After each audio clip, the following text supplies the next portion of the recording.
Hei sann, Hei, velkommen på tur. Femundsmarka som skal forskes litt på nå. Tøffe gamle damer i Femundsmarka. Bli med! Da har vi kommet fram til Langen gjestegård. Her skal vi sove etter å ha kjørt opp over hit i hele dag. I morgen skal vi skutres over til der hvor røa renner ut i Femund. Hei Tove! Ja. Fint mulig å få langtidsparkering for bil her, og så kan du gå direkte herfra. Eventyret begynner, vi er spent.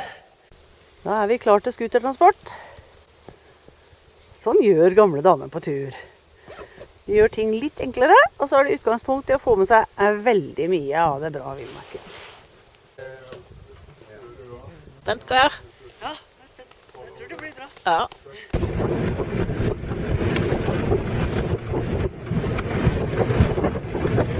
Det er gøy! Det er gøy, jeg vet ikke om jeg får filmet det. Nei, det er ikke så farlig det. Ja, hvor var vi framme? Her bor vi da. Denne hytta låner vi. Leier Rødsanden. Og så ser det litt sånn grønlandsk ut, synes jeg, med to husker her. Nå har Tove vært inne og hentet øksa. Den er ikke liten. Den er stor og flott, ass. Reine vikingøksa. Det er rene vikingøksa. Tove digger å kløve ved. Og skutermannen sa at det måtte vi gjerne gjøre. Her er det litt å ta.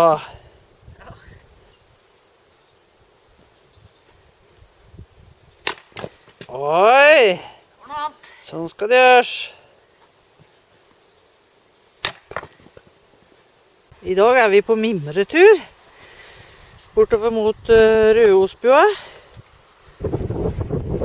Blåser sånn av vind.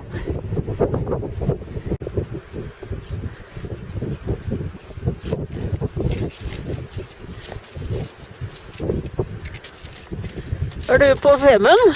Da går jeg på Femund i blåsen. Det blåser. Ja.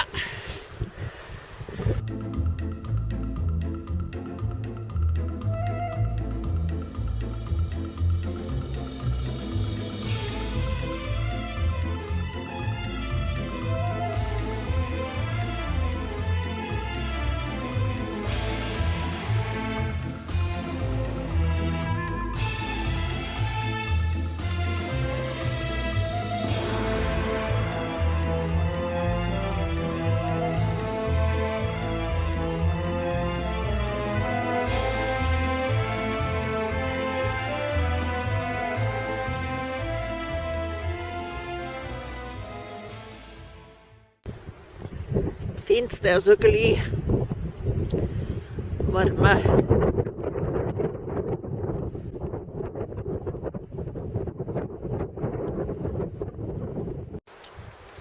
Teddy har vært her før. Her har vi vært før. Her har vi vært før, Kaja. Rødosbua. Ja, skal jeg inn og se om det står i gjesteboka? Ja, Det blir kult. det blir kult.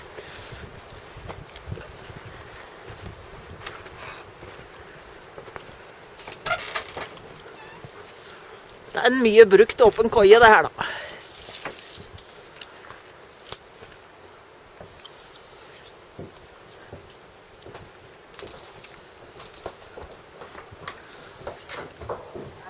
Plastikkomslag på madrassene. Jammen. Husker du det var så mye frost på vinduene at vi kunne ikke se ut? Her var det nydelig isrose på vinduene. Og jeg skalla i døra. Her skalla Kaja den gangen.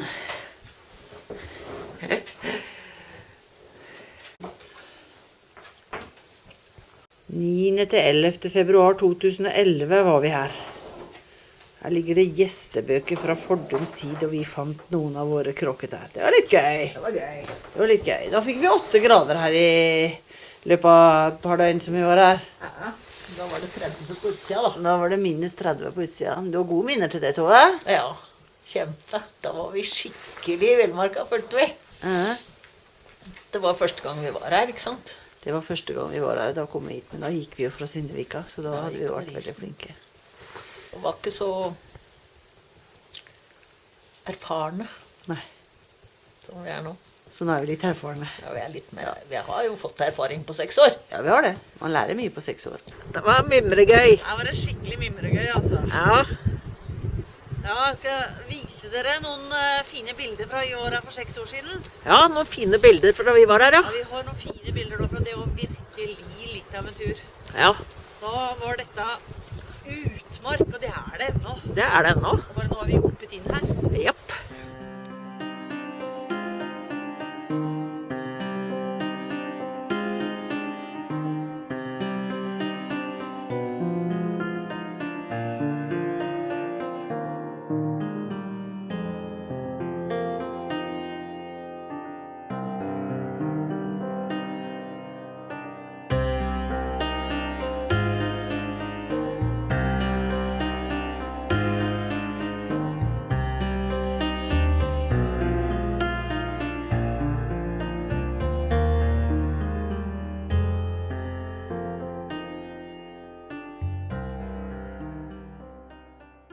Skal du nå, Tove? Skal jeg hente vann? Ok. Yes. Borti der som floden er åpen. Der som floden er åpen, henter vi vann.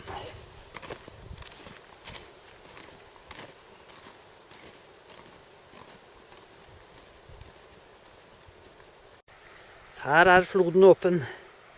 Det er Røavassdraget. Den renner ut mot Femund.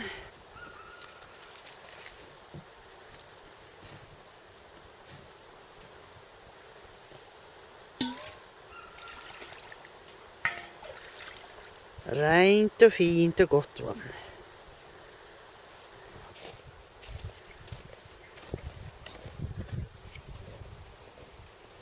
Når du fjerner der borte, ser du hytta.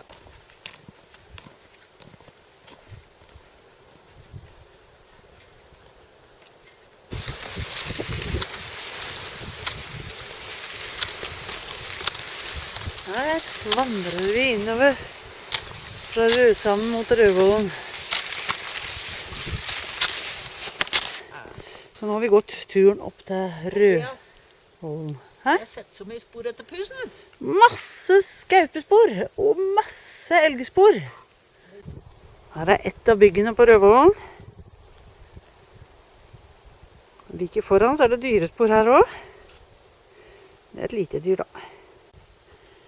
Her ser dere et eksempel på spor. Så går de på kryss og tvers. Og dette er Femundsmarka! Vi prøver å komme litt ut av den øya som vi vet det går fisk, og så ikke fisk, og så må vi bare prøve å forstå det. Vi skal i hvert fall utover bitte litt og se. Ja.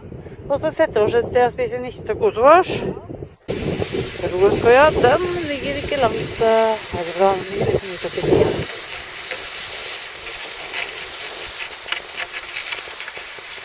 Yes! Du fant. Roaskoja!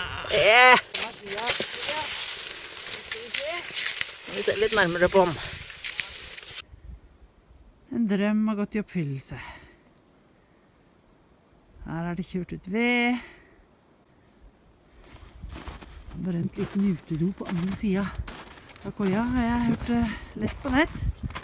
Du ser den fine, det er bare en sånn henge med en sånn krok på døra. Der. Og rundt det gamle.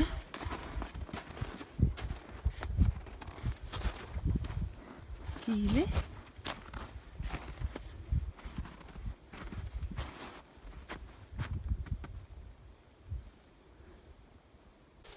Skal vi se. Everybody at home.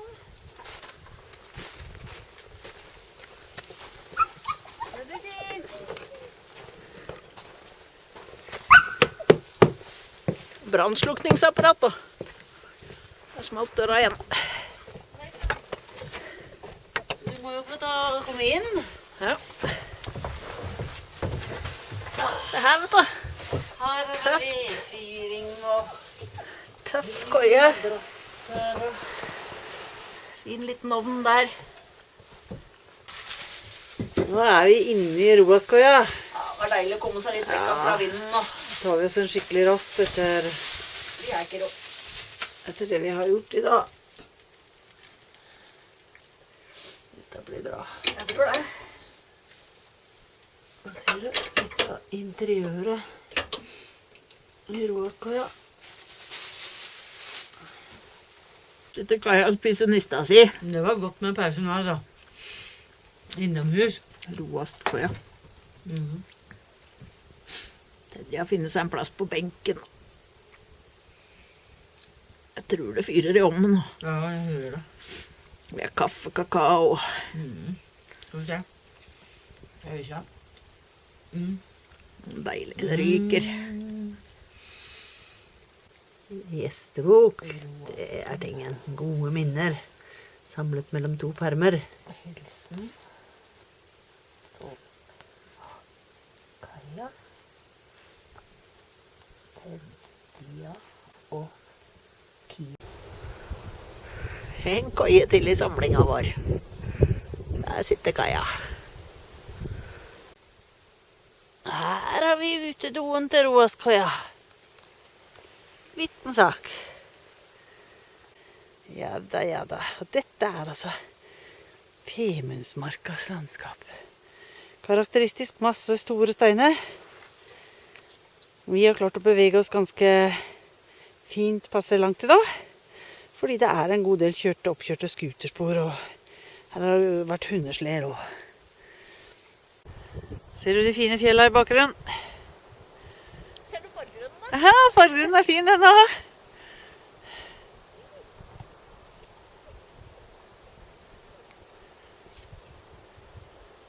Jeg prøver ned der, og så ser jeg hvordan det er der. Ja. Det er deilig å være i Femundsmarka. Og det snør.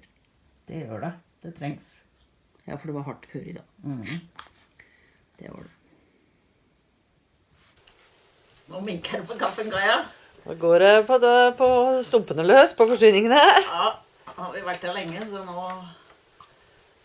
vi har til en kopp til, tenker jeg. Ja. Men da har vi koset oss en uke i Femundsmarka da. Ja, det har vi. Med deilig logi. Ja. Gleder jeg meg til den nest siste koppen med kaffe. Ja. Det skal bli deilig nå. Her ser dere røda kommer rennende ut i Femund. Det er ikke mye sikker is akkurat der, altså. Det er vakkert utsyn utover vannet. Ja, nydelig, altså. Fjellet i bakgrunnen der også. Tove er ute og går en liten påsketur i stillongsen. Dette er der hvor vi kom i land sist gang, for 6 år siden. Stjernedag på Femund i dag, altså. Vår siste dag på Femund for denne gang. Så ble det så fint. Her er det hyttekos i solveggen siste dagen før vi skal hjem. Oi, ja. Nå leker vi påske. For 6 år siden så lå vi og sov på utsida her, i telt. Det er rett borti der. Du vet det. Da trengte vi skikkelig nødly, altså. Ja, vi gjorde det. Ja, vi gjorde det. Det var kaldt. Det var kaldt, minus 20 eller mindre. Ja, eller mindre. Blåste litt. Ja, det var snø. Jeg var i hvert fall utslitt. Og du var en smule redd. Ja, det gikk det. Det var en av våre første vinterovernattinger, det. Ja. Nå har vi koset oss her ved utløpet av Røavassdraget. Et perfekt sted å utforske marka fra. Ja. Her er hytta vi ligger på da. Rødsanden fra 1948. Brukt under tømmerhogst. Her har vi vært ei uke og hatt et flott utgangspunkt for turer i Femundsmarka. Ja, det må jeg si. Hæ? Og ennå kan vi være her lenge. Takk for at du så på. Jeg kommer igjen. Husk å abonnere hvis ikke du har gjort det. Og så er det koselig hvis du skriver en kommentar. Det setter vi pris på. Ha det! Ha det! Tedja, jeg sier du takk for at abonnenten har vært med på tur nå, her i Femundsmarka. Ja.